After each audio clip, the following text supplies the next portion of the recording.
Sana mamatay lahat ng kurakot sa Pilipinas.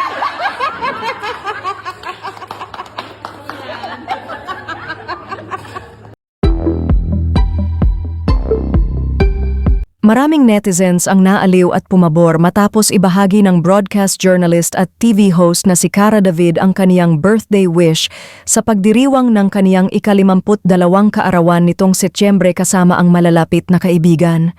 Cara's birthday wish, sana mamatay lahat ng kurakot sa Pilipinas. Agad itong umani ng samut-saring komento mula sa mga netizens, lalo pat mainit na usapin ngayon sa bansa ang mga bilyong-bilyong piso na nilustay at kinurakot ng ilang nakapwesto sa pamahalaan at mga kakuntsabang kontraktor. Komento ng ilan, sana paggising ko wala na sila. Kapag hindi natupad wish mo Miss Cara, hindi na ko maniniwala sa birthday wish. Wish ko na sana matupad ang wish mo Miss Cara. Happy birthday! Dapat ganyan lahat wish ng mag-birthday buong taon. Sana nga po matupad ang wish nyo Miss Cara. Happy birthday! Gustong-gusto ko yung wish mo Miss Cara. Sana maging wish granted yan.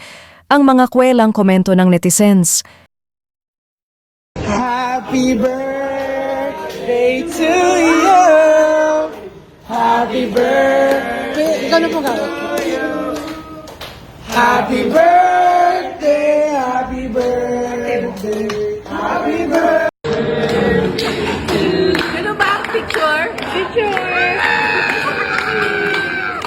Kasi sabi potential sound. Say happy birthday, happy birthday to you. Wish! Wish. Sana mamatay lahat ng kurakot sa Pilipinas.